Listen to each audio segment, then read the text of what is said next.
Okie dokie guys, so now we're gonna dive into how to run and manage Facebook group. How to manage your Facebook group for success. And if you do it, it will work for you even with this information. So now the first thing, you want to make sure that you do your welcome tasks daily, because once you start running the ads, there will be a lot of friend requests, member requests almost every day. So you go on the left side, as you can see here in the menu, you're in your group, you select member requests, you can see it's there, member requests, and it's going to open with all new members, and you can see if they answer your questions, if they accept the group rules, and you're going to approve them or not. Then the next thing you do right away, before you even approve them, you go on these people's profile, you go to Notion, you open your lead sheet, and you add them as a lead. And you can go and you add background info. You have Facebook group answers. You want to have some questions there when they join the groups, you can populate them here. And then after that, there will be history of interactions, if anything happened, etc., etc. Or you can automate this all with Zapier. You can watch YouTube videos and see how to do that. But this is crucial. These are your leads. Now we go to the next step. Once you get your leads into Notion, you want to do the first step of the follow-up. So you complete the first task, you send them a personal email, you send them a friend request, mention them in a welcome post, complete your second task, which is once they accept your app as a friend, leave a comment on their profile, send them a welcome text, so like this. Follow up with your tasks and set up reminders to follow up for the next tasks. One thing you want to do, maybe on daily or weekly basis, depends on the volume you have, or you can do it every Monday. Give a shout out to all new members from last week in the Facebook post. You create a Facebook post, everybody welcome the new guys joining the group, and you tag them all. Don't forget to do that, right? So you show appreciation, you show that you notice they're here. One very important task to make you stand out from your competitors is answering all the questions you get from your leads. So once people are in the group, they start engaging with your content, they're going to start asking questions in comments, in DMs. Maybe they're going to share some type of content like video, image, and ask a question. Or if they send you a DM with a question, you want to document all of that. So open an Excel sheet in your Drive, create it like this: date, source, full, profile, question, answer, status, right? You do it the way it works for you. I like to have date, source, full name, link of their profile, and I write the question they ask. And then I write, when I decide what answers to give them, I also document my answer, and I always answer to them in a DM first. And then if it's applicable to everybody and it doesn't affect the privacy of the member, I will go and probably make a post. Why do you want to do this? First, you want to be able to follow up with everybody, but the next thing, the most important part is, this is your content, guys. All these questions is what your people want to know. If you have this list, you will never ever need to know how to create a high converting content. You can use these questions to make Instagram reels, write emails, like long format YouTube videos, everything. So this step is crucial to success. Don't skip it, organize, and do it.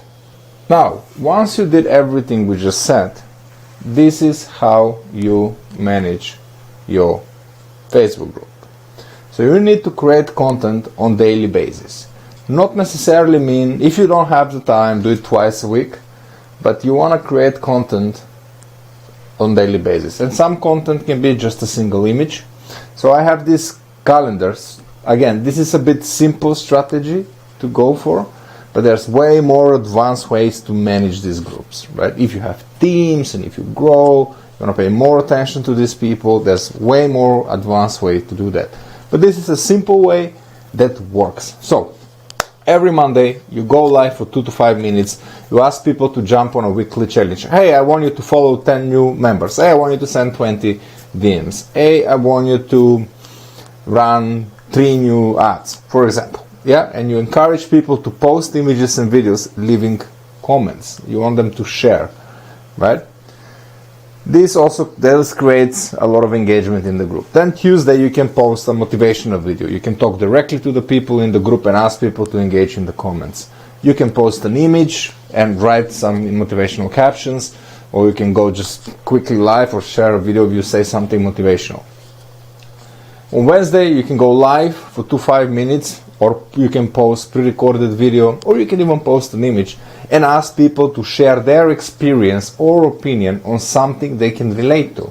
So if your coaching is about ads and funnels, you can say, hey guys, I want to ask you, what is your experience with running dynamic ads, right? Your job is to create engagement so these people can raise their arm and say, I'm interested in what you do. I still don't kind of trust you, but I'm really actually following what's going on here. And these are your best leads. Then, one of the best ways to do it is to have your own podcast, radio show, call it the way you want. I suggest Thursday, you go 15 minutes live every Thursday, mark it in your calendar, and that is your Bible, right? Because people get used to, they know that you're showing up on Thursday at 7 p.m. Pacific time, and even when they don't follow on their own social media, but they want to learn more and hear more from you, they know, oh, okay, every Thursday at that time, this guy is going to be there, right? And you make it your show, and it's always at the same time, and you always finish with 5-10 minutes live Q&As. If there's people who join in the beginning, you won't have many, but you can answer questions they have, and you can use it to invite people to join your paid programs. Now, if you deliver great lives, you can get a lot of sales. The next thing you do is, on a Friday, you can post a video, or you can go live, and you can show, for example, something behind the scenes. Like, hey, here is my desk. This is my podcast studio. Can you show yours? Or, hey, this is my video setup. Can you share yours? So the point is, again, to create more engagement. On the Saturday, you can share something from your personal life, if you want, if you don't. And even this if you do Monday to Friday, really it's enough, because on the weekends nobody is really active. But, for example, on a Friday or on a Sunday, you can just go live for 2 minutes, and you can just give praise to the people who did the challenge you talk on Monday. And you can ask if they're doing it whole week. Like, hey, I'm a fitness coach. On Monday, you ask people to do 100 push-ups a day, right? And you do it, and you show yourself, you post the video of you doing it every day, and you ask them to show them. And this is how you build these relationships with people. And I run fitness groups specifically a lot in the past when I had fitness business, and that was the corner, that was the pillar of my business. Those challenges in Monday, I would get 3 clients every week. So, again, you have to have a content calendar, you have to manage it well, and this is how you show to these people that you are actually the expert worth $5,000 a month, for example, right? So don't skip this, but this is more than enough for you to understand what do you need to do in order to have success. Thank you for watching. See you in the next video.